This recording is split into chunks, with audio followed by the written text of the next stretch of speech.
BJP पूरी तरह से बैकफुट पर दिखाई दे रही है। बैठकें हो रही हैं भाजपा के अंदर।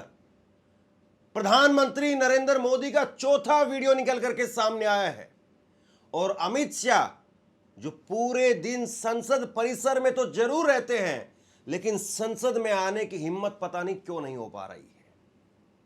और बड़ी बात यह है कि पहले अगर कोई छुपता था तो कैमरे से भी छुपता था, लेकिन इनकी मीडिया के साथ में इतनी यारी है कि ये बच करके निकलते हैं तो विपक्ष के नेताओं से बच करके निकलते हैं और मीडिया को साथ में लेकर के निकलते हैं।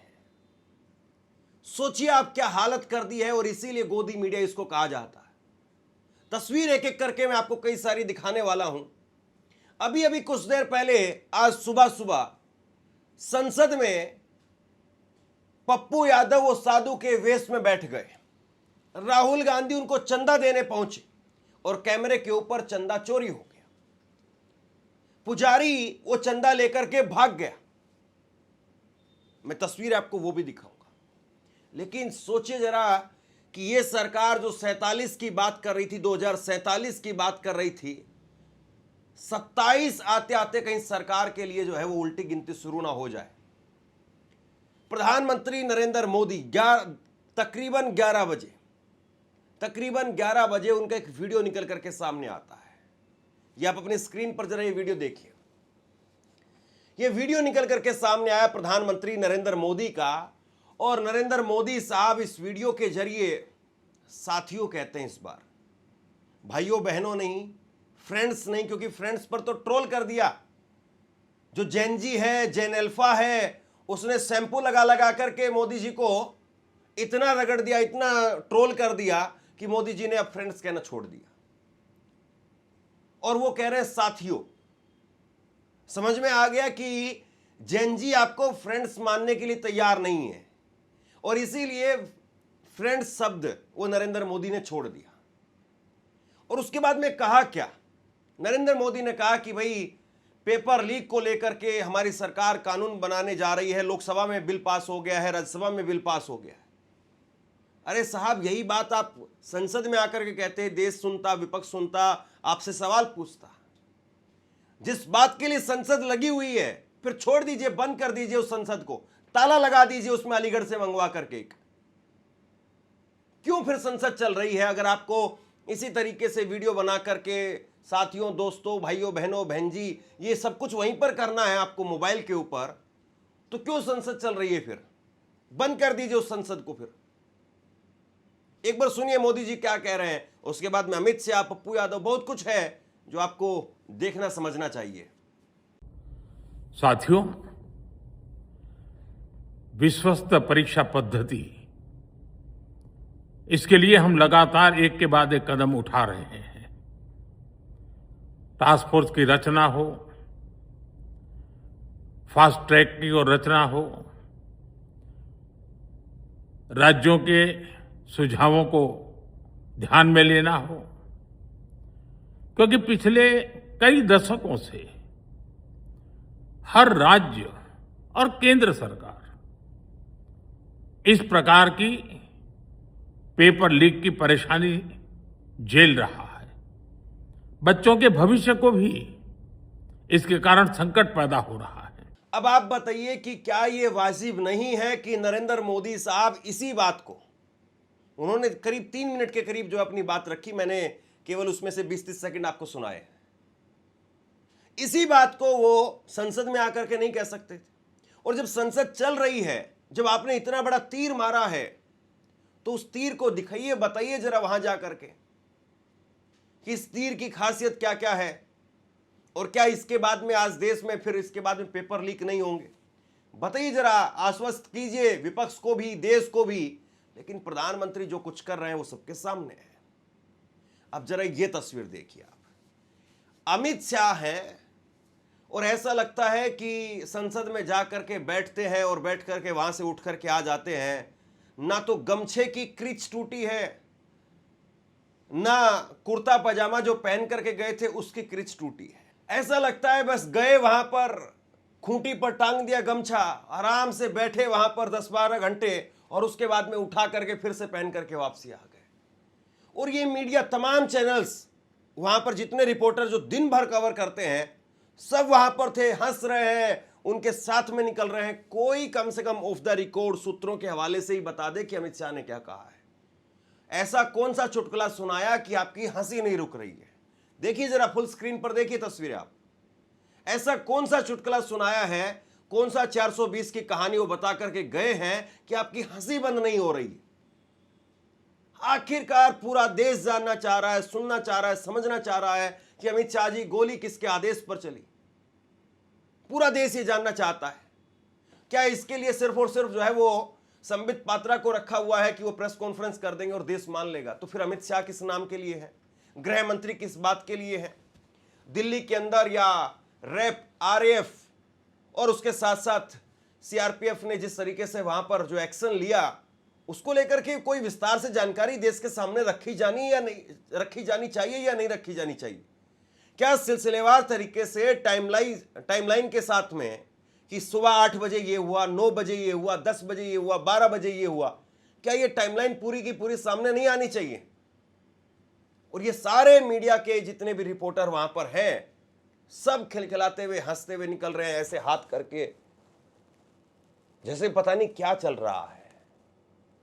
पीछे के दरवाजे से निकलना चाहिए था कि भैया देख लो, पता कर लो कि सब लोग निकल गए कि नहीं निकल गए हैं। उसके बाद में घेरा बना करके निकलना चाहिए था कि कोई कुछ पूछ ना ले। लेकिन यहां तो ऐसे हाथ करके रिपोर्टर खिलखिला रहे हैं, मैडम खिलखिला रही है, सर जी खिलखिला रहे हैं, और अमित शाह जो कमाल है मतलब।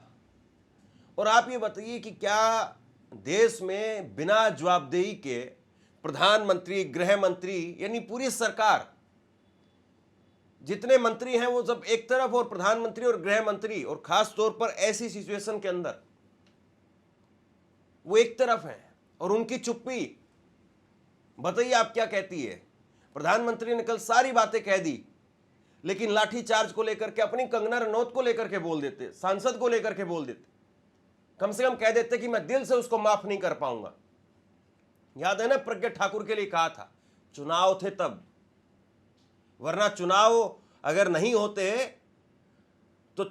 होते तो वो मोदी साहब जो है वो प्रज्ञा ठाकुर के लिए भी नहीं कहते। प्रज्ञा ठाकुर के लिए कहा था मोदी जी ने तब 2019 में, मुझे अच्छे से याद है, 24 के कैमरे के ऊपर, कि मैं दिल से कभी प्रज्ञा ठाकुर को माफ नहीं कर पाऊंगा। इतनी बात कंगना रनौत के लिए कह देते, जो कह रही है कि ये लड़कियां ना जाने कितने लोगों के साथ में संबंध बनाती हैं, बदसूरत हैं, भ्रष्ट हैं, ये गटर छाप जनरेशन है। जिस जैन जी को आप फ्रेंड्स बता रहे थे, आपकी संस्कारी सांसद गटर छाप बता रही है। तो इसी वीडियो में, जो वीडियो आपने जारी की है मोदी साहब, प्रधानमंत्री जी, इसी में आप कह देते कि मैं कंगना रनौत से सहमत नहीं हूं। मेरे जैन जी, मेरे भाइयों बहनों, आप मेरे साथ रहो, मैं आपके साथ हूं। ये कुछ पार्टी के लोग ही मेरे खिलाफ साजिश कर रहे हैं। कम से कम इतनी बात बोल देते, देश आप पर यकीन कर लेता कि कंगना रनौत भी कांग्रेस से मिल गई है। लोग यकीन कर लेते, क्योंकि हिमाचल प्रदेश में वहां पर सरकार है। हो सकता है कि कंगना रनौत वहां पर सुक्खू के जो है वो संपर्क में आ गई हो। लेकिन आप कुछ बोल ही नहीं रहे हैं। आप तो ऐसे खामोश हो गए हैं, आपको लगता है कि नहीं, वन साइड कम्युनिकेशन में करता रहूंगा और वन साइड कम्युनिकेशन में सब कुछ चलता रहेगा। साहब, ये माई वे और हाईवे का जो फॉर्मूला है, ये ज्यादा दिनों तक चलता नहीं है। ये तस्वीर जरा देखिए, पप्पू यादव वो साधु के वेश में है, पुजारी के वेश में है, और विपक्ष के तमाम सांसद उनको चंदा दे रहे हैं। राहुल गांधी वो भी चंदा देने के लिए आए, और चंदा जैसे ही राहुल गांधी डालते हैं, पप्पू यादव जो पुजारी के वेश में है, वो दान पात्र को लेकर के भागते हुए दिखाई देते हैं। विपक्ष के सांसद उनका गला पकड़ रहे हैं, और तब जाकर के किसी तरीके से वो दान पात्र को छोड़ करके भागे हैं।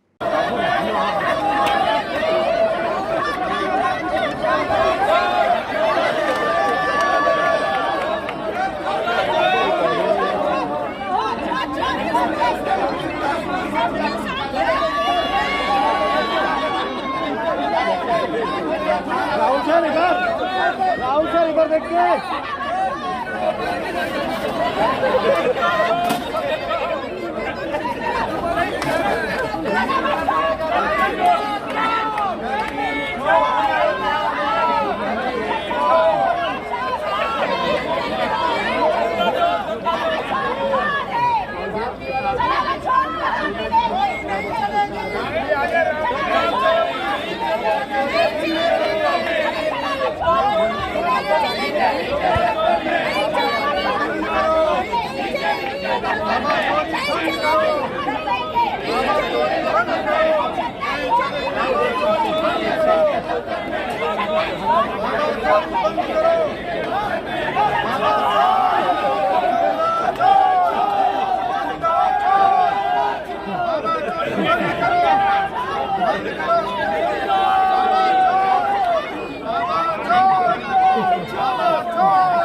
इस वक्त में देश के अंदर दो मुद्दे हैं, पेपर लीक और चंदा चोरी। पेपर चोरी और चंदा चोरी। और बीजेपी के लिए दोनों मुद्दे ऐसे हैं, एक तरफ कुआं एक तरफ खाई। किसको चुनेंगे आप? पेपर चोरी पर अगर लंबी बात होगी तो आपका नुकसान है, चंदा चोरी पर अगर आप लंबी बहस करेंगे, लंबा वहां पर जो मामला बढ़ेगा, आगे खींचेगा, तो आपका नुकसान है। एक तरफ कुआं है एक तरफ खाई है, चंदा चोरी है पेपर चोरी है। और चंदा चोरी पेपर चोरी के बीच में सरकार जो है तलवार की नोक पर आकर के खड़ी हो गई है। याद करिए, प्रधानमंत्री नरेंद्र मोदी ने कहा था एक बार, अभी हाल में ही कहा था कुछ दिनों पहले, कि हम तो चाहते हैं कि विपक्ष मजबूत हो, ऐसा विपक्ष हो जो सरकार को तलवार पर चलने के लिए मजबूर कर दे। याद आया आपको? मोदी जी, उस दिन आपकी जुबान पर जो है वो वाकई जो है वो सरस्वती बैठी हुई थी, आपकी जुबान से सच निकल गया। देखिए, तलवार की नोक पर सरकार को चला दिया है। आज सरकार तलवार की नोक पर चल रही है। एक तरफ चंदा चोरी है और दूसरी तरफ पेपर चोरी है। और ये दोनों चोरी ऐसी हैं जो सरकार की वोट चोरी यहां पर करवा रही है। सरकार का जो कोर वोटर है वो उखड़ा हुआ है सरकार से। और सुनिए आप संजय सिंह क्या कह रहे हैं। संजय सिंह कह रहे हैं कि इनकी कंगना रनौत को समझाना चाहिए, वरना अभी तो एक थप्पड़ पड़ा था, 5 उंगलियां उनके चेहरे पर आई थी। इसी तरीके की बयानबाजी ये लोग करते रहे तो इनकी सरकार चली जाएगी। इनकी एक सांसद है मान्यवर, उन्होंने किसान आंदोलन में किसानों को गालियां दी, नौजवानों के आंदोलन में नौजवानों के लिए इतनी भद्दी टिप्पणी की मान्यवर इस सदन के अंदर मैं कह नहीं सकता मान्यवर। हमारी बच्चियों को यह कहा गया, उनके चरित्र के ऊपर सवाल उठाया गया। मैं निवेदन करना चाहता हूं जेपी नड्डा जी से, समझाइए अपने उस सांसद को। अभी तो उसको एक थप्पड़ पड़ा, सिर्फ 5 उंगली के निशान पड़े थे।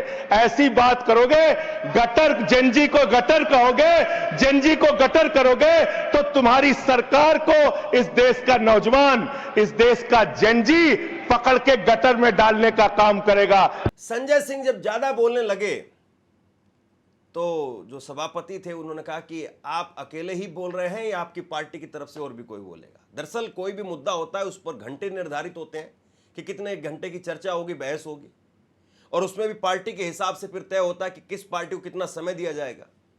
आम आदमी पार्टी के पहले 10 सांसद थे और 10 में से 7 सांसद राघव चड्ढा उनके साथ में जो चले गए। जैसे होता है ना, किसी के अगर देहांत हो जाता है तो फिर उसके बाद में जो है उसकी एक मान्यता मानी जाती है कि भाई उसकी आत्मा के लिए 5 वस्त्र दिए जाते हैं, जूता, चप्पल, रुमाल, इस तरीके से करके 5 जो है वो दिए जाते हैं। ये 7 लेकर के चले गए, 7 सांसद लेकर के चले गए। राघव चड्ढा, हरभजन सिंह, स्वाति मालीवाल, संदीप पाठक, 7 सांसद जो लेकर के चले गए।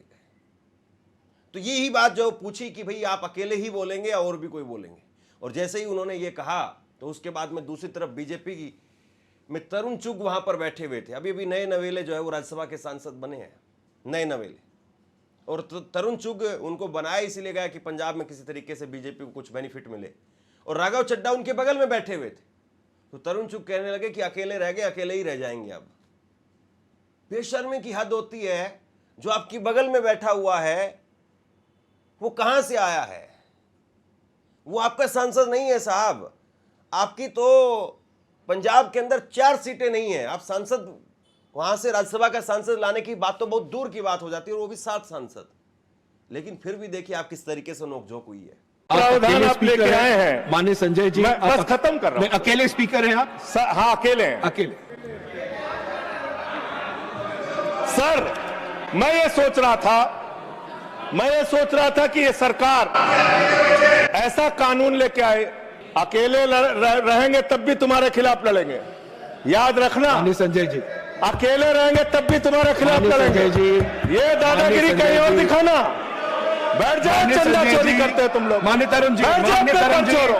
प्लीज माननीय Sanjay ji, address the chair, address the chair को एड्रेस करें, एड्रेस को एड्रेस द चेयर। माननीय संजय जी, मैं खत्म कर रहा हूं सर। एड्रेस द अरे नहीं, एड्रेस द चेयर। माननीय तरुण जी, पेपर चोर, प्लीज प्लीज सर, मैं सोच रहा था संजय जी, अंतिम में एक बात खत्म माननीय तरुण जी, पेपर चोर, प्लीज अकेला रहूंगा तो रहूंगा तुमसे, किसी गलत फहमी में मत संजय जी, समय जा रहा है आपका, समय जा रहा है। कल हमारे साथी पूछ रहे थे कि भाई राघव चड्ढा जी का फोटो नहीं आ रहा है, कि सर राघव चड्ढा जो दिखाई नहीं दे रहे हैं। और राघव चड्ढा जब दिखाई नहीं दे रहे हैं तो इसमें दो ही बातें हो सकती हैं, या तो राघव चड्ढा वो गए नहीं हो, या फिर गए हैं लेकिन मीडिया में इतनी हिम्मत नहीं बची है कि राघव चड्ढा से कुछ पूछ पाए। अरे आप जैन जी के प्रधानमंत्री बनकर के घूमते थे, उस जैन जी को सड़क पर घसीट घसीट करके पीटा गया है, उस पर पैलेट गन चली है, उस पर AK-47 चल रही है, और आप चाय में समोसा डबो करके ऐसे खा गए जैसे कि गले में अटक गया हो, जुबान नहीं निकल पा रही आपकी। लेकिन जिसकी जुबान ना निकले, जो शर्म के मारे मर जाए, फिर भला वो कैसे राजनेता? राजनीति में तो पहला ही कदम जो है वो यही है कि भैया झूठ बोलो, और जो जितनी बड़ी झूठ बोल सकता है वो उतना बड़ा नेता। राघव चड्ढा पहले छोटी सी पार्टी के एक सांसद थे, अब वो सबसे बड़ी पार्टी, विश्व की सबसे बड़ी पार्टी के सांसद हो गए हैं, डायरेक्ट भाजपा में मिल गए हैं। लेकिन साहब पब्लिक की जुबान कैसे बंद कराएंगे? जो बाकी सांसद थे, जब राघव चड्ढा बोलने के लिए खड़े हुए तो पीछे से कह रहे भगोड़ा भगोड़ा भगोड़ा। सुनिए आप। सर अब मैं स्टूडेंट्स के बारे में कुछ कहना चाहता हूं। सर देयर वॉइस मैटर्स, उनकी मांगे जायज हैं। सर स्टूडेंट्स द्वारा प्रोटेस्ट करना, सवाल पूछना, डिमांड रेस करना, कोर्ट जाना, पीसफुल मार्च निकालना, ये सब उनका संवैधानिक अधिकार है और ये करना भी चाहिए। लेकिन सर स्टूडेंट का प्रोटेस्ट स्टूडेंट का रहे, किसी पॉलिटिकल पार्टी की रैली ना बन जाए, वे अपना माइक किसी को आउटसोर्स ना करे, क्योंकि सर स्टूडेंट की लड़ाई तो एग्जाम सिस्टम को सिक्योर बनाने की है, नेताओं की लड़ाई अपनी सोशल मीडिया रीच बढ़ाने की है। सबसे बड़ा सवाल यही है कि क्या प्रधानमंत्री नरेंद्र मोदी अब उनका कंट्रोल सरकार के ऊपर है, या फिर अब सड़क से लेकर के संसद तक उनको जवाब देना भारी पड़ रहा है। और इसीलिए चाहे लोकसभा की बात हो, चाहे राज्यसभा की बात हो, ना प्रधानमंत्री दिखाई देते हैं, ना गृह मंत्री दिखाई देते हैं। पहले यह होता था कि अगर मोदी जी पिक्चर से गायब हो जाते थे तो अमित शाह आकर के मोर्चा संभालते थे, लेकिन अब मोर्चा संभालने वाले खुद मोर्चे से आउट है, खुद मोर्चे से गायब हैं, और जो बाकी हैं वो पूछेंगे फोन करके, पता करेंगे कि साहब इस पर क्या स्टैंड लेना है, इस पर क्या बोलना है। क्योंकि मोदी और अमित शाह तो मान करके चलिए कि वही सर्वे सर्वा है, ऊपर से और बाकी किसी से बातचीत करनी नहीं है, फोन करना नहीं है, डायरेक्शन लेना नहीं है। बाकी अगर कोई और होगा, कोई और मसला होगा तो उस पर कैसे रिएक्ट करना है, बोलना है कि चुप रहना है, उस पर जो है वो ऊपर से डायरेक्शन नहीं आएगी, पर्ची नहीं आएगी, तब तक मामला बन नहीं पाता है। जब आप लोकसभा में होते हैं तो डायरेक्ट फोन करके नहीं पूछ सकते हैं, या तो ये है कि मैसेज आ जाए या पर्ची आ जाए, वो तो हो सकता है। लोकसभा में फोन अलाउड नहीं होता कि आप फोन पर बात करते रहें, या राज्यसभा के अंदर। लेकिन क्या वाकई जनता ने पर्ची निकाल दी है, और क्या जनता के दिल से अब सरकार निकल गई है? क्या सरकार का जो इकबाल था वो खत्म हो गया है? क्या मोदी जी डैमेज कंट्रोल करने की कोशिश भी कर रहे हैं, या फिर उनको पता है कि डैमेज कंट्रोल कर नहीं पाएंगे और इसीलिए सबसे बेस्ट ऑप्शन यही है कि गायब रहा जाए? और जितने दिन गायब रहेंगे उतने जल्दी ही लोगों के जहन से चीजें मिटेंगी, क्योंकि जब तक तस्वीरें आती रहेंगी, जब तक लोगों के बीच में जाते रहेंगे, जब तक रिएक्शन देते रहेंगे, तब तक बात जो आगे बनती रहेगी, बिगड़ती रहेगी। और इसीलिए बेस्ट जो है वो यही है कि चुप्पी साध लो। लेकिन ये चुप्पी कब तक? आप बोलने वाले आदमी हैं, आपकी पहचान, आपकी साख वो बोलने से ही थी। आपके पास में दूसरी कोई और टेक्नोलॉजी है नहीं जिसके जरिए आप अपने आप को स्थापित कर पाए। और बोलना भी अगर आपका बंद हो गया है तो आप सोचिए कि आपका वजूद, आपका इकबाल वो कितना बचा है। शेयर कीजिए इस खबर को, और आप क्या सोचते हैं नीचे कमेंट सेक्शन में लिख करके जरूर बताइए। इस वीडियो को लाइक कीजिए और चैनल को सब्सक्राइब जरूर कीजिए। शुक्रिया, थैंक यू।